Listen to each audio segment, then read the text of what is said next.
Banyak gaya, Novel Bamukmin sebut kalau Densus tidak becus, serahkan OPM pada mereka, ditulis oleh Sardi di siwar.com. Gara-gara cuitan Fadlizon yang mendesak Densus 88 dibubarkan, polemik meluas dan jadi bahan perdebatan.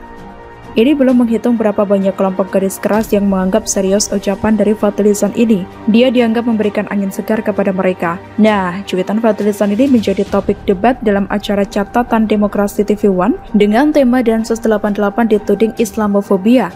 Adu argumen sempat terjadi antara Novel Bamukmin dengan Direktur Eksekutif Jaringan Moderat Indonesia Islah Bahrawi. Sebentar dulu, sebelum saya lanjutkan saya mau tanya TV One. Kenapa bisa undang narasumber seperti Novel Bamukmin? Apakah negara ini tidak ada orang yang lebih baik lagi selain Novel Bamukmin? Atau TV One sedang ingin menyuguhkan lawakan politik kepada para pemirsa?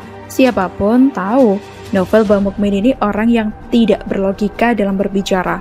Kebanyakan ngawur. Mendengar orang ini bicara rasanya lama-lama bisa bodoh. Tapi TV One sih tidak heran, kata orang selalu tampil beda sendiri. Novel menyebut polemik Densus 88 luar biasa sejak dibentuk karena dianggapnya menimbulkan ketidakadilan. Dia menyebut angka 88 dalam nama Densus itu juga karena merujuk jumlah korban dalam tragedi di Bali. Setelah menanggapi Novel mengenai nama Densus, dia menjelaskan angka 88 dalam Densus itu bukan arti dari jumlah tragedi korban kejadian di Bali, tapi berasal dari kata Anti-Terrorism Act atau yang dilafalkan dalam bahasa Inggris berbunyi 88 atau terdengar seperti 88. Nah, boleh juga Densus 88 ini dilanjutkan keberadaannya, asal dengan catatan betul-betul menjalani fungsinya untuk memerangi pengacau tanpa pandang bulu, karena Indonesia saat ini dirongrong oleh pemberontak-pemberontak yang ada di Papua, kata Novel. Menurut Novel, Densus seperti gerak cepat alias gercep jika bersinggungan dengan umat Islam. Dia mengatakan hanya baru diduga sebagai pengacau tapi sudah bisa ditembak di jalan, padahal mestinya mengedepankan asas hukum praduga tidak bersalah. Densus juga dikatakannya sudah digunakan untuk kepentingan politik. Dia mencontohkan Densus digunakan untuk menangkap lawan politik pemerintah seperti Munarman. Inilah bagian penting dari perdebatan ini. Menurut Novel, Densus harus fokus pada ancaman pemberontak yang membahayakan NKRI. Densus 88 harusnya menargetkan KKB sebagai target utama. Ada OPM yang selama ini sudah memakan korban baik TNI, Polri, sipil, itu sudah memakan korban. Itu jelas di depan mata, kata Novel. Bagi Novel, jika tak mau dicap Islamofobia, Densus dengan anggaran dilengkapi persenjataan mestinya ikut perangi teror OPM. Itu teror luar biasa. Jadi kita melihat kalau nggak mampu dengan anggaran besar, kemudian senjata yang ada serahkan saja pada kami. Laskar-laskar banyak, kita akan bisa berantas itu OPM. Kalau nggak becus, Densus ya bubarin, kata Novel. Serahkan senjata kepada kelompok Novel? Kacaulah dunia persilatan. Kelompok ini saat demo aja suka ngerusuh dan main lempar-lemparan dengan aparat pengamanan. Apalagi kalau dikasih senjata, bisa-bisa terjadi perang seperti di film Rambo. Kedua, yakin mereka berani berperang melawan KKB. Yakin gak bakal terkencing di celana. Baliho dirobek aja langsung mewek, apalagi dihadiahi berondongan peluru. Mau ngadu ke Komnas HAM pun tidak bisa lagi. Disamperin TNI pakai kendaraan taktis saja langsung kebakaran jenggot. Apalagi didatangi KKB. Kebakaran apa lagi nih? Tak usah sok ngaku berani. Pergi saja dulu ke Papua dan hidup di hutan selama sebulan. Bisa survive nggak? Kalau bisa, baru bicara perang. Mungkin Novel berpikir KKB bakal gemeteran dengan kelompok pengecut seperti dia ini. Dia mungkin berpikir kelompoknya bisa menang dengan cara mengkafir-kafirkan KKB hingga mampus dan memaksa jenazahnya mandi dan kuburkan diri sendiri. Seolah hanya dengan teriak azab, KKB bakal gentar dan mundur. Dipikirnya KKB itu hanya sekelas preman pasar yang dikeretak sedikit saja langsung minta maaf. Dan satu lagi blunder dari Novel. Kata dia, Indonesia dirongrong pemberontak dari Papua. Nah, dia tahu kenapa memaksa Densus 88. Densus 88 kan anti teror, bukan anti pemberontak. KKB itu urusannya sama TNI. Makanya, kalau orang ini ngomong, bisa membodohi orang lain.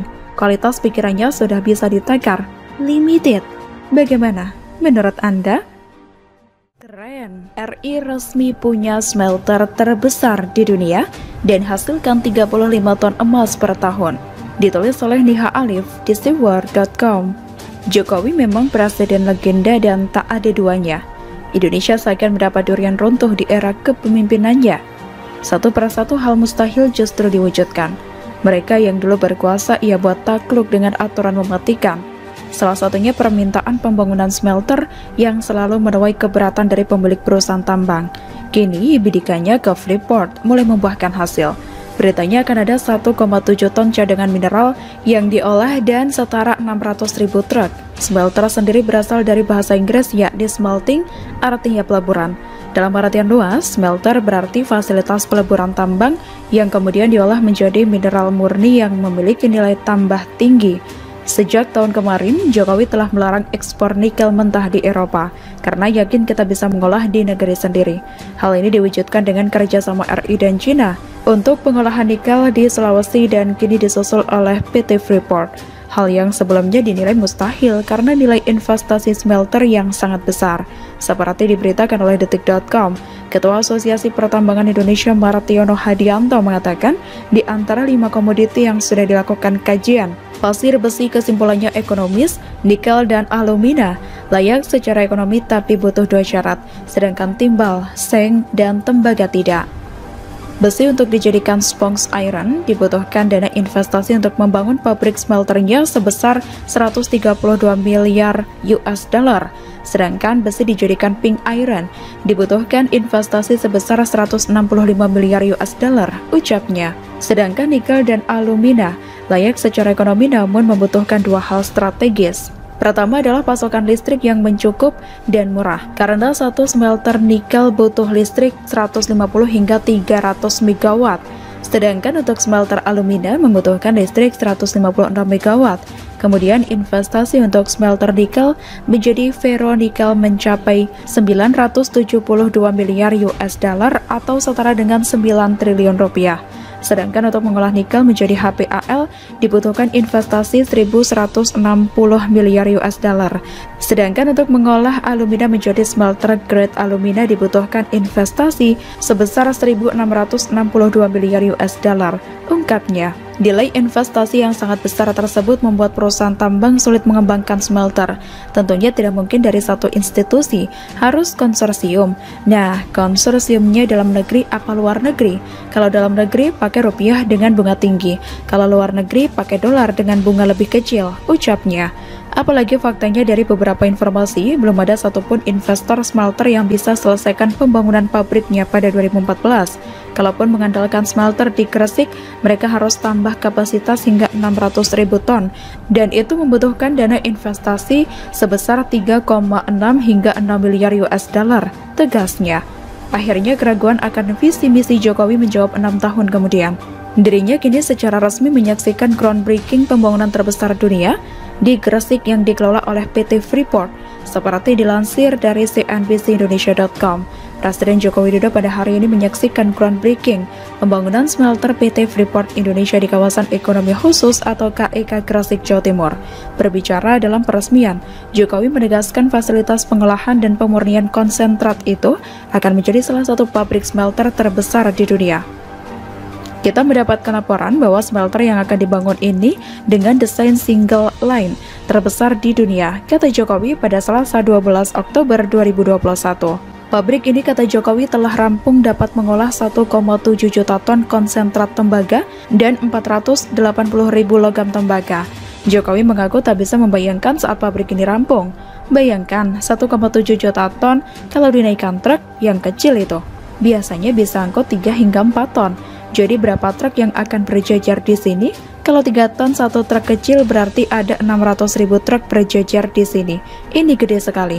Kerennya lagi tidak hanya tembaga yang bisa dihasilkan oleh smelter, tapi juga puluhan juta ton emas yang nilainya sekitar 30 triliun. Seperti dilansir dari Kompas.com. Menteri Badan Usaha Milik Negara atau BUMN Erick Thohir mengunggah kemampuan produksi smelter PT Freeport Indonesia di Gresik. Mula-mula Erick menyampaikan penjelasan mengenai nilai investasi pembangunan smelter Freeport Gresik dan juga produksi yang akan dikerjakan di lokasi tersebut. Smelter ini akan melakukan investasi 42 triliun rupiah yang fungsinya sebagai pemurnian tembaga yang menghasilkan katoda tembaga. Katanya di salah peletakan batu pertama pembangunan smelter Freeport Gresik, tepatnya di kawasan ekonomi khusus Gresik, Jawa Timur pada Selasa 12 Oktober kemarin. Juga fasilitas pemurnian logam berharga yang menghasilkan emas, perak, dan juga logam berharga lainnya. sehingga nanti kita bisa hasilkan rata-rata 35 ton emas per tahun yang nilai transaksinya sekitar 30 triliun rupiah, tandasnya. Dia menjelaskan bahwa selama konstruksi, smelter ini akan menyerap 40.000 tenaga kerja. Tenaga kerja tersebut bakal diprioritaskan bagi pekerja asal Jatim. Akhirnya kita tahu, Jokowi laksana malaikat yang diturunkan oleh Tuhan untuk membenahi Indonesia, negara yang dulu terkenal sebagai sarang koruptor dan dinilai mustahil untuk maju, nyatanya malah bikin seluruh dunia gempar. Tentu karena kemajuan pesat dan berita positif yang dibawa, bukan sebaliknya. Hanya manusia-manusia yang berhati kotor yang terus menfitnah dan mencaci maki Jokowi karena suatu hal, tapi tutup mata akan semua usahanya. Semoga saja akan ada penerusnya yang juga mewarisi kerja keras dan visioner sarang Jokowi. Dirinya telah membuktikan bahwa tak perlu takut melangkah selagi tujuannya untuk memajukan rakyatnya.